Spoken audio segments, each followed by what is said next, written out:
Mari ikuti kegiatan wawancara kita kali ini.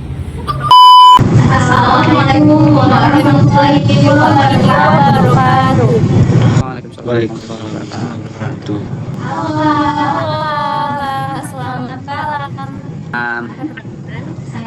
Saya Alita Rahmadani dan rekan saya Safira Dikyulandani.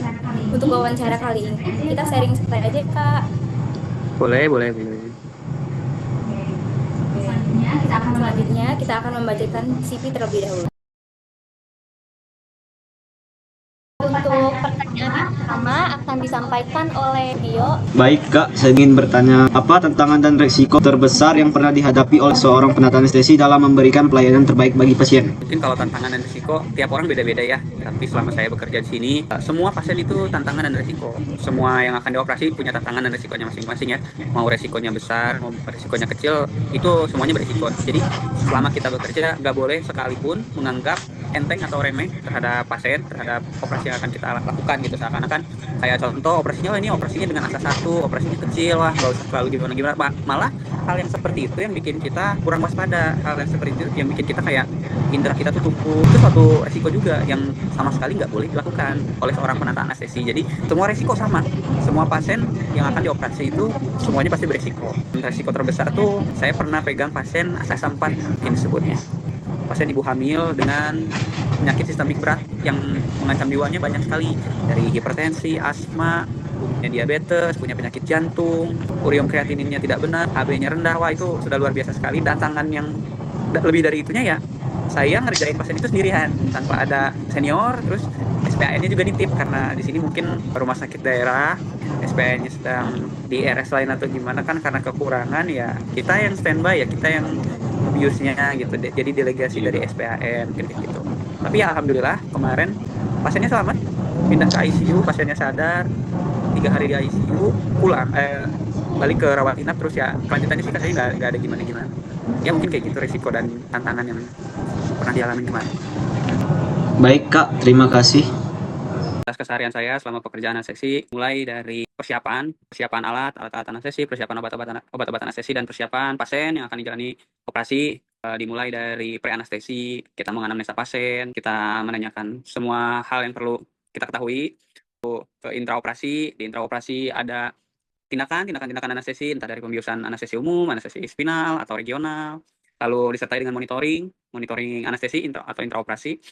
Setelah itu di pasca anestesi juga monitoring pasien-pasien pasca operasi di ruang recovery room atau di ruang pacu, penilaian ALDRE score dan lain sebagainya, serta melaksanakan tugas-tugas lain yang menunjang tindakan anestesi, tentunya dalam proses pengawasan oleh dokter anestesi.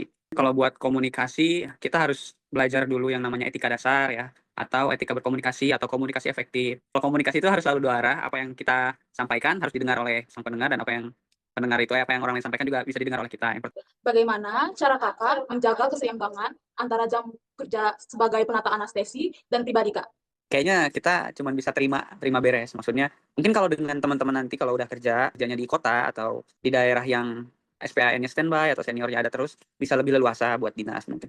Saya kerja di Cirebon sini tuh pegang beberapa RS, jadi nyambi lah dibilangnya. Kadang kita tuh agak susah mengatur pola istirahat, pola tidur kayak gitu-gitu. Cuman ya sedapatnya aja.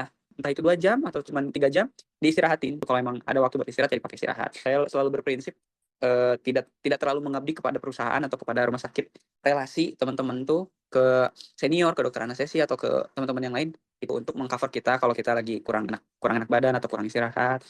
Di situ mungkin. Kalau hal-hal yang mungkin kurang nyaman, beda ya dari pengalaman kemarin. Contoh saya kemarin pernah kerja di Jakarta, mungkin hitungnya cuma sebentar. Nah, itu bagi saya tuh kayak kurang aman dan kurang nyaman. Entah dari teman sejawatnya, entah dari jarak dari tempat tinggal ke RS-nya, atau entah dari dokter anestesinya, mungkin ada yang beberapa yang ini. Pokoknya kalau kemarin selama di rumah sakit sebelumnya, di Jakarta itu saya kurang nyaman soal lingkungannya, kurang ngerasa sreg lah kayak gitu. Tapi kalau sekarang, kurang enaknya di mana ya, mungkin kurang istirahatnya. Nah itu plus minusnya kali ya, gimana gitu.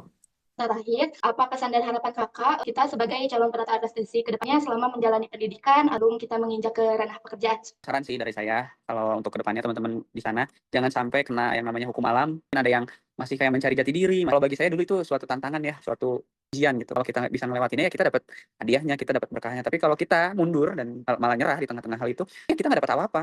Buang-buang uang, kasihan sama orang tua, kasihan sama diri sendiri. Udah jauh-jauh buat belajar, ingin tahu anestesi tapi malah nyerah di tengah jalan. Beresin dulu kuliahnya, belajar yang benar.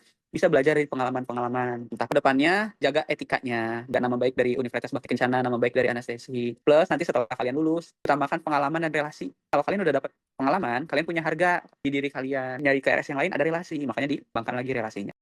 Baik Kak, terima kasih atas waktu kerjasama dan masukannya, mulai dari persiapan alat pasien, manajemen waktu, hingga kesan dan pesan untuk kita. Semoga dengan wawancara kali ini harapannya kita sebagai calon penata anestesi dapat mengikuti jejak seperti Kakak. Sukses selalu Kak. Bye.